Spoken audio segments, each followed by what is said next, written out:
नमस्कार, मैं फिजा, स्वागत है आप सभी का प्रोग्राम में। दोस्तों, अभी तक आप जो भी राजनीति की खबरें देखा करते थे, मैं आपको हमेशा पब्लिक रिव्यू दिखाती थी या फिर मैं आपको हमेशा ऐसी जगह पे ले जाती थी जहाँ पे राजनीति का माहौल होता था।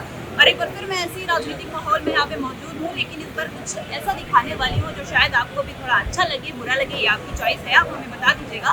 बाय द वे, आपको भी पता होगा समाजवादी पार्टी उत्तर प्रदेश में जितनी छाई हुई है, तो उससे ज़्यादा मुझे लगता है कहीं ना कहीं महाराष्ट्र में भी छाई हुई है। और मैं यहाँ पे आज मौजूद महाराष्ट्र में हूँ, तो आप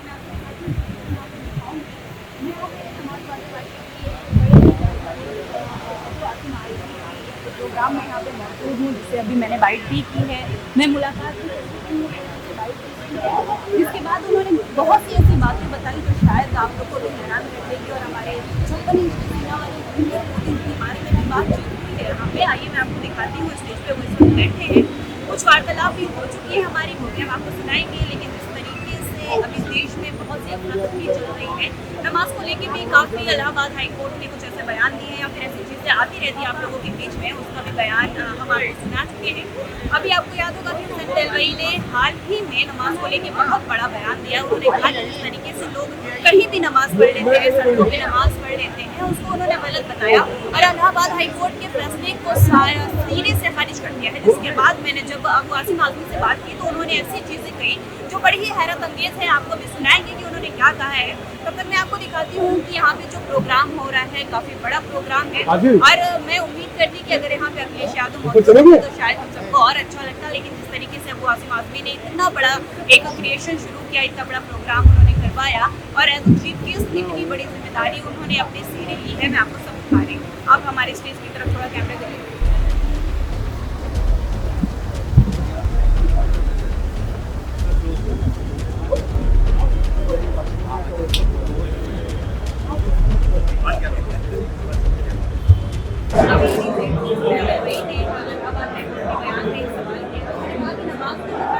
पढ़ने के लिए आज़ादी दे रहे थे कुछ वाले लोग पूरी तरीके से। आपको क्या लगता है कि किस तरीके से नमाज पढ़ने के लिए आगे बढ़ा रहे हैं, फिर अलावा लागू हो जाता है, लेकिन कांग्रेस के पूर्व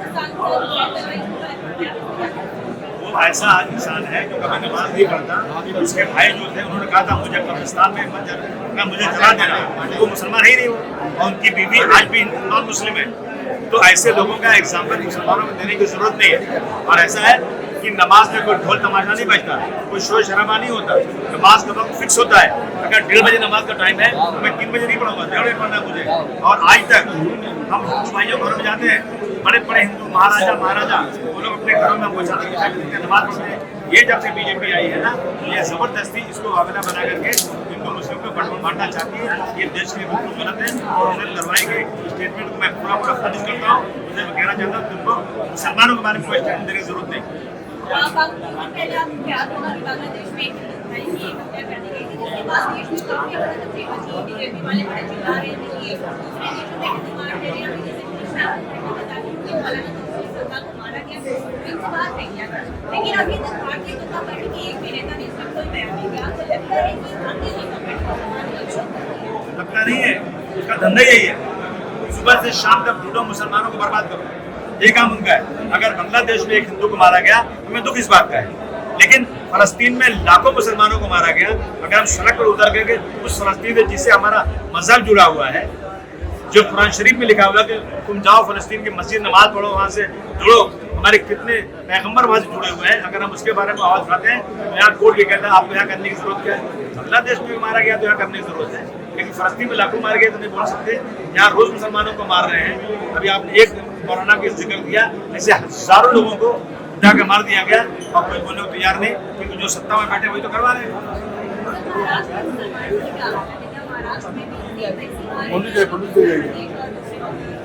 बिल्कुल उसी तरह के हालात महाराष्ट्र में है।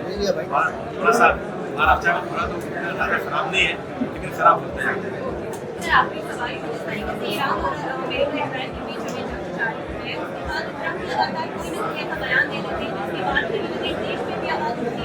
हमारे नरेंद्र मोदी जो प्रधानमंत्री आपको क्या लगता है कि ट्रंप से ऐसी कौन सी चीज नरेंद्र मोदी उसके सामने बोली थी बातें आखिर इतना टाइम 140 करोड़ की जनता के मंत्री जी घुटने टेक रहे हैं अमेरिका के सामने। मैं यही कहूँगा घुटने मत टेकिए, वरना घुटनों को मरीज हो जाएंगे आप और घुटने बदली कराने पड़ेंगे आपके। ये बंद कर दीजिए काम, घुटने टेकना, मर्द की तरह बात कीजिए।